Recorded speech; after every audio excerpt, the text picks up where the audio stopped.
This is Newsday from the BBC. Foreign ministers from the NATO countries, the Western Military Alliance bloc, are meeting in Brussels today to talk about the war in Ukraine. Until now, NATO has restricted itself to non-lethal aid for Ukraine out of fear that a more direct role could trigger an escalation of tensions with Russia. There's now a growing view, though, within NATO that the time has come to put military aid to Ukraine on a more sustainable footing. The NATO boss Jens Stoltenberg is proposing a $107 billion package of military aid to Ukraine that would give NATO a more direct role in providing support to Kyiv. It's a step designed in part to guard against any cut in US support if Donald Trump wins the White House in November. Let's go to Kyiv and talk with Yuriy Sak, advisor to the Ukrainian Minister of Strategic Industries. Thank you for being with us on Newsday. The context here is that in recent days, Russia's been making advances and Russia's been hitting Ukrainian infrastructure. Good morning. Good morning. For Ukraine, of course, this meeting is very important in particular because in July of this year, there will be a NATO summit in Washington, D.C. And of course, our objective, overall objective, remains unchanged. Ukraine will make the alliance stronger, and membership in the alliance will make Ukraine safer in the long term. But in the meantime, of course, we look forward to the outcome of today's meeting because we hope that more security and funding guarantees will come out of it. Exactly what help do you need right now? Well, right now, as you can see, Ukraine continues to be the target of terrorist missile attacks and drone attacks by Russia. So one of the top priorities remains air defense systems. And of course, another big issue for Ukraine is funding. And in particular, we are building up our own defense industry base. We are beginning production.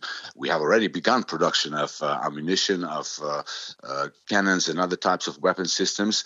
And we have increased our own capacity to such an extent that at the moment, we are capable of producing more than the government has the funds to purchase from the manufacturers. So securing funding in terms of building up our own defense industry base is also a key priority. So you might get commitments on spending out of NATO over the next couple of days, but we also might be only a few months away from rather less support from the US if Donald Trump wins. Are you concerned about that? You must be.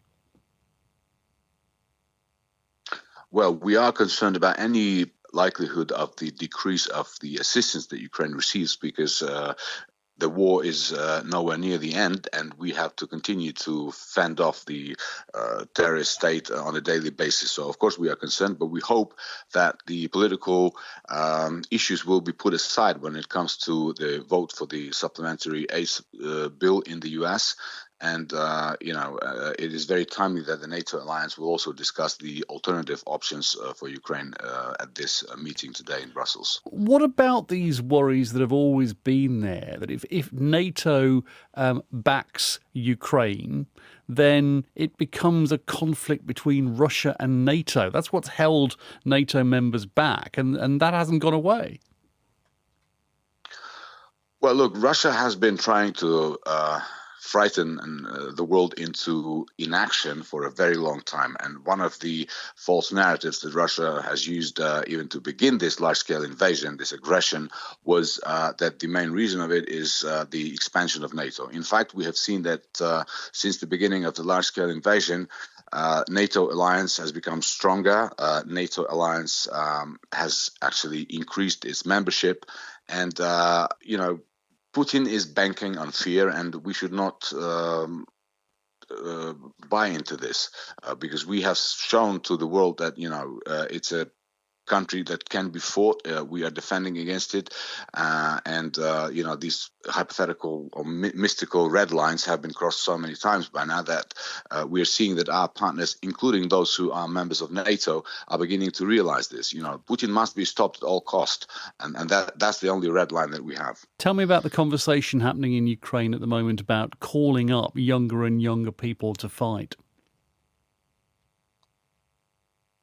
Well, we've just had the new draft law signed by our president, Mr. Zelensky, and the age of the conscription has been decreased to 25 years. And look, it's more than 2 years now of the full-scale war. So, of course, this is a very important issue, and our Ministry of Defense is taking it very seriously. The President is taking it very seriously, and the processes are in place. We're making it more transparent. We're digitizing a lot of the processes. We are making sure that those who are conscripted are used by the army in the most appropriate way according to their skills. So we are improving the system of conscription, and with a view to continuing our fight for our freedom and for the shared values of Europe. Yuriy Sak, thank you very much indeed for being with us. Yuriy Sak advises the Ukrainian Minister of Strategic Industries, live on Newsday from Kiev.